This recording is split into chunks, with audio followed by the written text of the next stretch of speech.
Okay. Beta. I'm gonna show y'all boys where I'm from, man. I'm from that. But you see how Canelo had 2 or 3 tomato cans these last 2 or 3 fights before he fought Bud Crawford? Well, that hurt him in the long run because you fought these tomato cans and they gave you a false sense of security as to how good you were. And so when you go in there against somebody who is good again, it made it a little bit more difficult because you haven't seen this in so long. So had you fought somebody who was capable of being that kind of guy, that would have gave you an idea what you was gonna see when you saw Bud. But you didn't because, like you say, we all want to take a few easy fights between. We can, but not too many. Because if you take too many, it's going to pull you out the game and you're going to not be used to facing that no more. So now when you face it again, it becomes a culture shock. You understand me? So yeah, I ain't saying fight a killer every time out, but you can't space them too far in between. You can't fight 3, 4, 5 bombs or 3 or 4, 5 okay guys, then go fight a good guy because you're going to be confused. You ain't seen this in 3 years because you ain't fought it in 3 years. You understand me? Mm-hmm. The Berlingers of the world don't bring what Crawford brings. The guy he fought from Cuba, they don't bring what Crawford brings. So you're not going to see none of what you're going to see when you fight Crawford in your last 3 fights. Now, after them 3 fights, Chuck, you had 3 good fights. You made decent money. Yeah, they was easy fights, but it didn't teach you nothing. It didn't do nothing to prepare you for what you thought you want to go out there and face. Hey y'all, say man, what it do, so what the camp sound like a little big boss, K-Po, top boxer, freaking my soliloquy. Them tough times don't last, good people do, don't have yourself, caught them in the fall out, maybe you matter, peak game, made the foes of what's winning.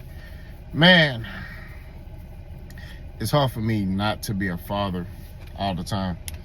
Maybe like, what you mean? Man, I be seeing like little girls like out here, and I be like, why is your parents letting you outside like that? Like, I don't know, man. You know, I'm like, man, I'll be whooping feet. I'll be whooping tail. I ain't gonna lie to you. Daughter, step out the house like that. Go get that belt. I'm not gonna lie to you. Hey, go get the belt, man. All right, hey, or matter of fact, come here. I got a shoe. Don't worry about it. Like, what you doing? You know, I'm sorry. I'm rambling, but let's talk boxing. So you heard the audio. Roy Jones Jr. man says that Canelo Álvarez may have lost to Terence Crawford because of the caliber opponents he was fighting prior to his matchup with Terence Crawford. He talked about how if he would have fought a elite opponent who was on the level skill-wise of a Terence Crawford, he may have beaten Terence Crawford, right? He said the low-level competition or low-level skill level of guys he was fighting wasn't preparing him for opportunity to basically fight and beat a Terence Crawford. Here's what I got to say. I partially agree and disagree with Roy Jones Jr. Hear me out. So, if I do agree that Canelo Álvarez was fighting low-level competition, Edgar Berlanga got that fight because Eddie Hearn is cool with Canelo, right? Jaime Munguia got that fight because Canelo was trying to look after a fellow Hispanic, right? John Ryder, he got that fight because he, I don't know why he got that fight. I think he was the mandatory for one of Canelo's belts, right? So, those last couple fights, you know what I mean, were poor decision fights when he could have fought David Benavidez. He could have fought a Demetrius Andrade, right? When Demetrius Andrade was active. He could have fought a prime. It's a lot of fighters he could have fought in a prime, but he refused to fight them. Now, he did try to fight Jamal Charlo, which I feel like is the more skillful Charlo. He could have fought Jamal Charlo a long time ago, but he tried to fight him when he had mental issues and he wasn't as active as a fighter, right? So Canelo is very strategic in how he do stuff, right? He's very selective. He kind of, you know, oh wait, what is? Okay, yeah, we're gonna fight him. That's how he is, right? He's that type of fighter, you know, as of late. Right, and that's how I feel like Canelo don't really have love for the sport no more. He just kind of doing it because he wants to do it. He was holding them belts hostage because of, you know, and y'all heard me make countless videos saying, if Terence Crawford was to beat Canelo, that's good for 168 pounds because it's going to free up the division, right? I don't think Terence Crawford is gonna stay up there and compete. I think he's gonna retire. That's what it is. I mean, what fights can he make up there? You know, all them fights up there are dangerous for him. And then there are fights that nobody really want to see him in. You know what I'm saying? Now, I don't think Terence Crawford will fight a Caleb Plant. He cool with Caleb Plant. Like, you know, you ever notice, like, dudes he's cool with, they don't fight them. Him, Shakur, and all them dudes that they're cool with, they don't fight them. You know what I mean? They gonna come up with a reason why not to fight them. Because they cool with them, right? So, but dudes that, like, they have a anger and a disdain, like, you know, like, they'll fight them quick, right? But to get back on topic, I partially, like I said, agree with Roy Jones Jr. when it comes down to, you know, the caliber of fighters. Now, what I disagree with him at is if Canelo, that version of Canelo, right, his last couple fights, and like I said, he been going tooth and nail with guys. If he fought an elite guy, he wouldn't have made it to fight at Terence Crawford because he would have lost. He would have lost before he got a fight with Terence Crawford if he fought an elite guy. We just keeping it 1,000, right? So if he fought a Bivol or, you know, a Better Beef type of fighter, right, he would have lost. He would have lost to Bivol again. There's a reason why he didn't rematch Bivol immediately, right? And y'all heard him after that fight. He was saying, "Oh, I won the fight." And I'm talking about after Canelo lost to Bivol, he was like, "I feel like I still won the fight," but he didn't rematch him immediately.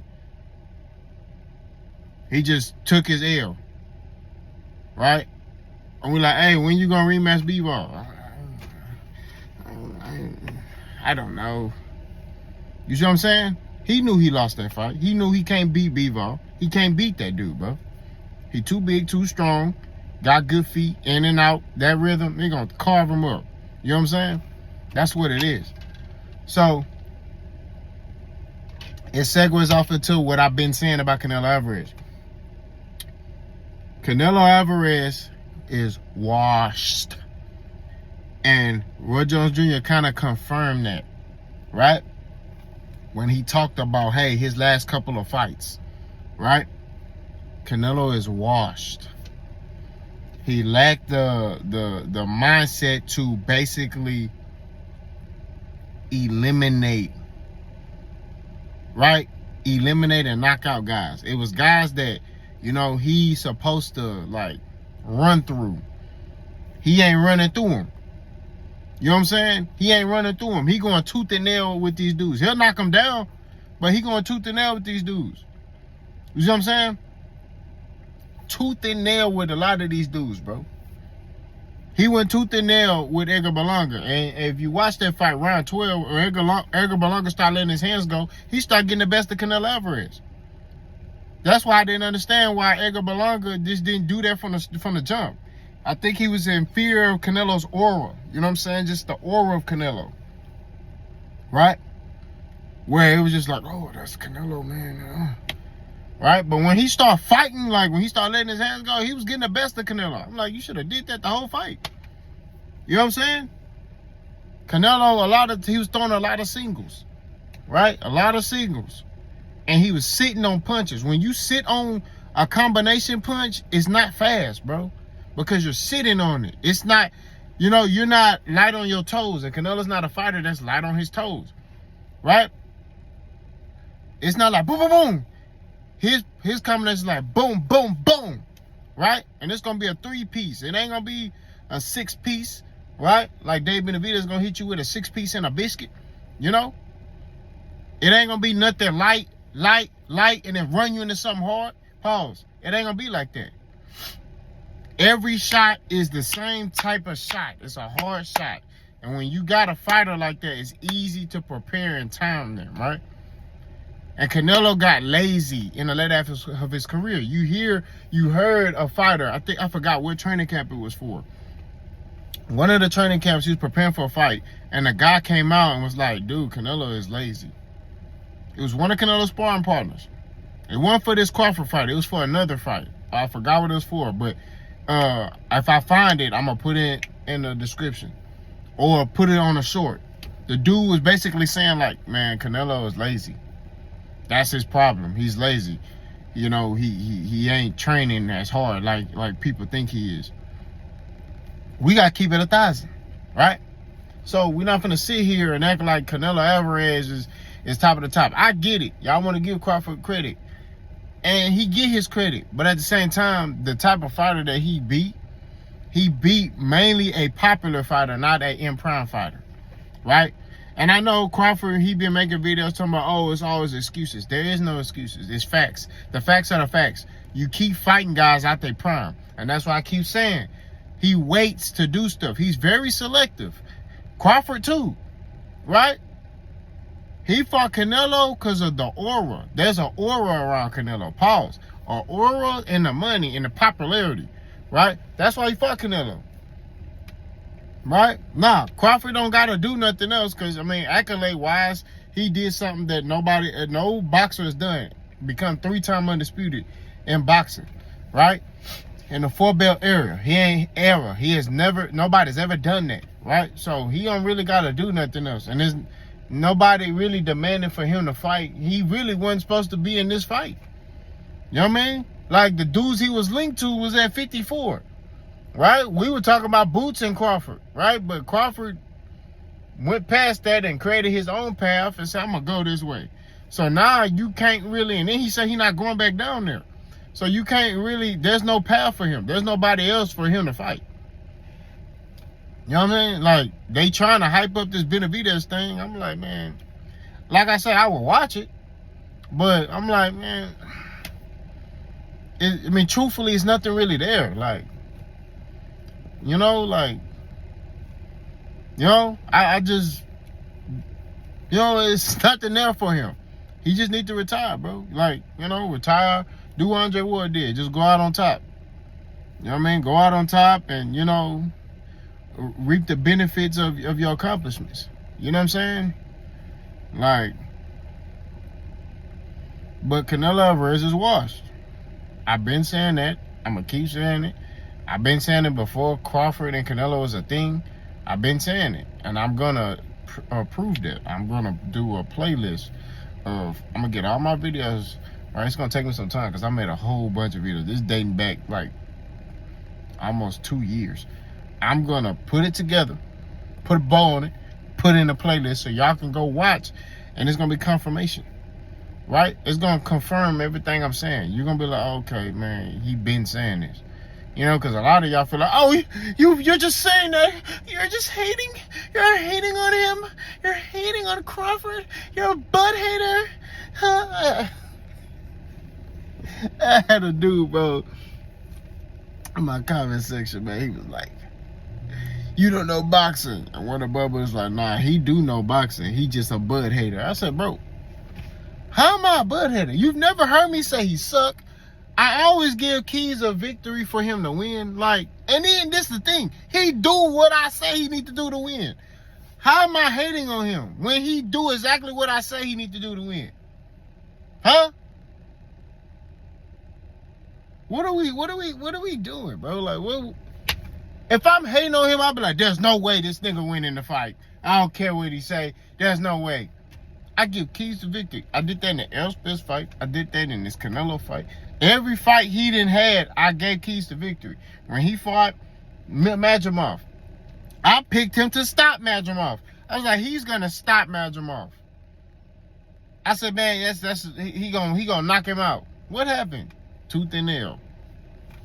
Right? Close fight. He disappointed me. I'm like, bro, why you ain't knock him out, bro? You know what I mean? He underperformed in that fight. I'm like, bro, like, really? Out of all the fights, I picked you to knock Cuz out, sleep him. And you know, arguably lost. I feel like he lost the Madrimov, but that's a whole nother video. That's a whole nother topic. Right? That's a whole nother, you know, we're not talking about Crawford. We talking about Canelo. All I'm saying at the end of the day, if Canelo would have fought an elite fighter, he would have had a loss on his record. Another one. He would have been 60-something and 3 You know what I mean? And there wouldn't be no Canelo Crawford. Crawford would have to be either looking for opponents at 54, you know, or whatever. You know what I'm saying?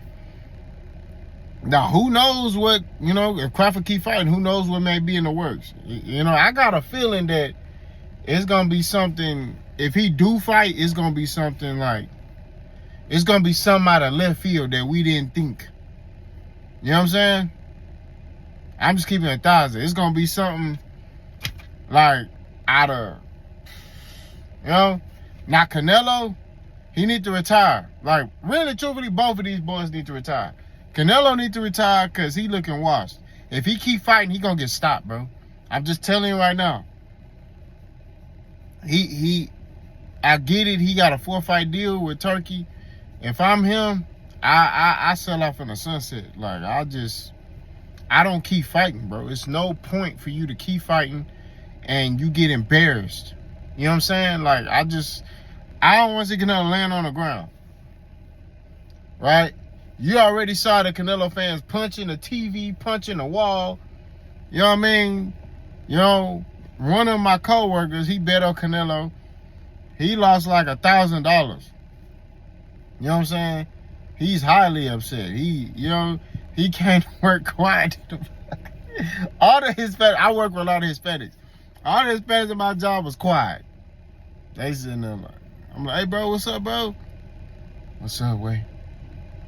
They call you Way. What's up, Way? Hey bro, you alright? Yeah, man, you know, just F Canelo, man. Canelo pinche quebrones, man. And Canelo, he ain't Mexican anymore, right? That's all right. We want David Benavidez now to fight Crawford. I'm like, bro, damn. Y'all trying to jump on the train, bro? Like, what go down, bro? You trying to, what's up, bro? Like, nah, y'all on the David Benavidez train, but y'all all was sitting there saying that this nigga was trash and he ain't on that level. Now y'all want David Benavidez to go fight Crawford. It's crazy. It's crazy, man. If I'm Terrence Crawford, man, if I'm David Benavidez, I don't fight Terrence Crawford. I'll make a video about that. If I'm David Benavidez, I don't fight Terrence Crawford. For the simple fact that these boys told me I suck, I ain't did nothing in boxing, all type of stuff. Right? I'll be like, man, F it, man. I ain't fighting that boy, man. Y'all trying to be on my sack because, you know, nah, man. Nah, I'm not fighting cuz, bro. Y'all figure it out. Know what I'm saying? But y'all let me know what y'all think in the comment section. I'm rambling. Boss gone.